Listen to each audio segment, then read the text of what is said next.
Hello and welcome back to Ignite 2017. It's the biggest B2B marketing event in the world. And Maureen, you're very opinionated. You were telling me you were worried that some of your opinions might be a bit too fresh for us. Cross the line, yes, I'll work on that. But obviously you've got so much experience, as you were saying to me. I mean, what is it about an event like this that you think is so special?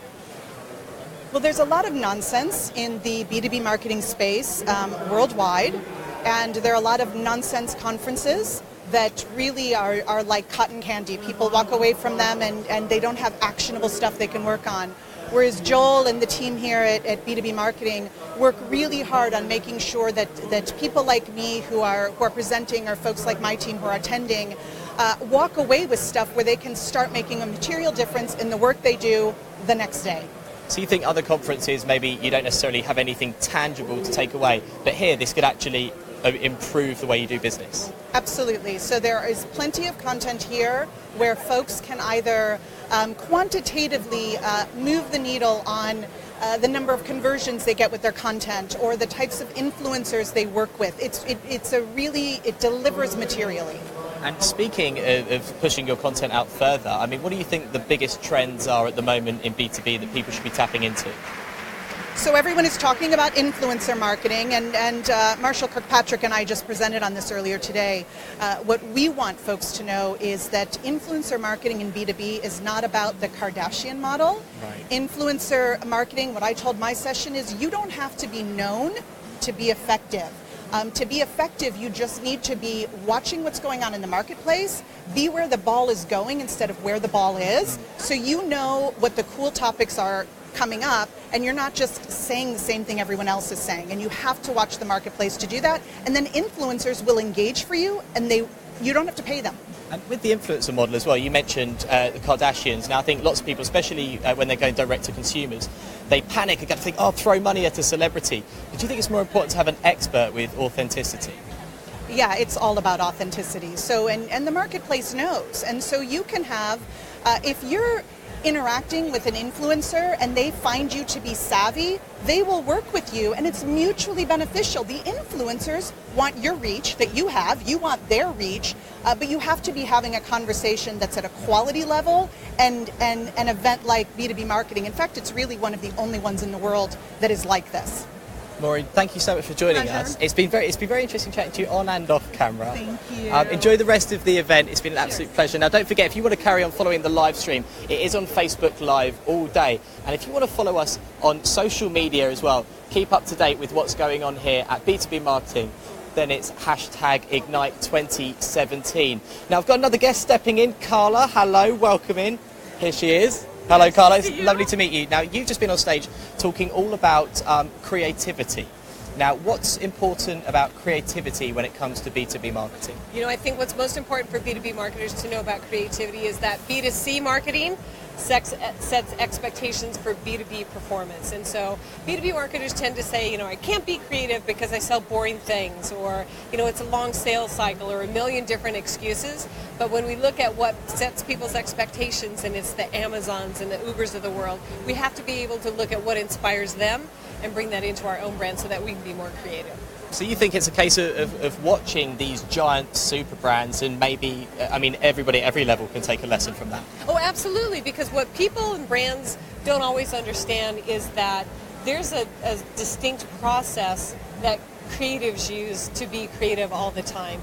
And we tend to say, I can't be creative because I don't have a budget, my boss would never approve, or we think that it's kind of something that people are born with, like they're really creative people, they're just naturally that way. But creativity is a skill just like anything else, and it's something that we can learn. And you said as well that creativity can offer potentially, exponentially better results. How does that work? When you look at what happens with creativity, a lot of it is that when you're massively creative, you don't really know where that's going to go. So the brands who do the most creative work tend to have outcomes that they never would have expected, and a lot bigger, that you actually aren't able to plan those kind of big outcomes, because when you try and plan it, that means you try and control it a lot more. And the process of creativity, while it's a process, it's going through the ideation and learning to understand what inspires people and what makes them take action. And that's what you can never plan, but that's what brings those exponential outcomes. And these brands that do get these exponential outcomes and do know how people think, where do you think they tap their creative ideas from? You know, the most creative people are really aware of the world around them. So we're in this amazing space today, and it's something as simple as coming to a space that's different than what you normally come to, or looking at your everyday routine with much more open eyes to look at what are the details that really inspire you and engage you, and taking the essence of that and working that into your brand, because that's where great ideas come from, is just really connecting the dots between what inspires people as a person and what it is they do in their work every day.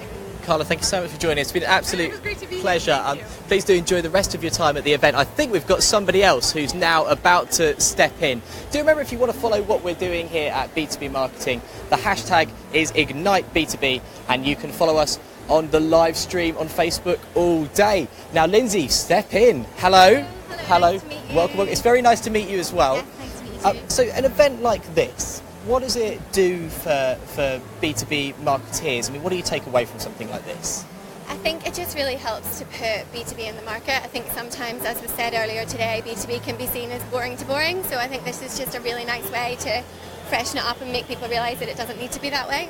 And how do you stop, obviously, boring to boring? How do you make it engaging?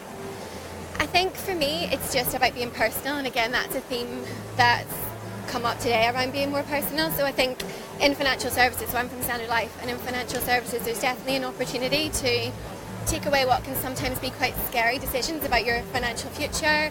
Sometimes that can be a bit worrying for people, and just turn that into a positive. So for example, in the saving space, when you're thinking about saving for the future, recent changes like pension freedoms mean that people are thinking about that in a really different way.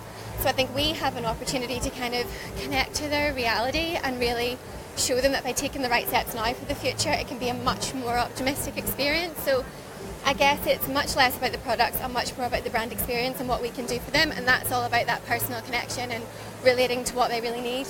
So is that how you think marketing's changed within the financial services industry, really?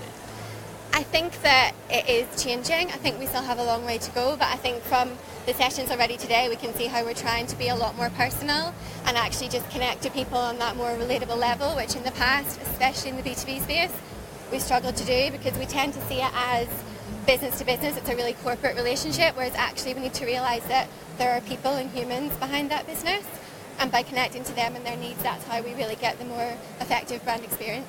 So do you think that you, obviously being from financial services, because money, I mean, is something that is a difficult topic and it's very important to people, and kind of everything depends on your financial situation. Do you think you've got I suppose, a more nuanced and subtle task than other people when it comes to B2B marketing?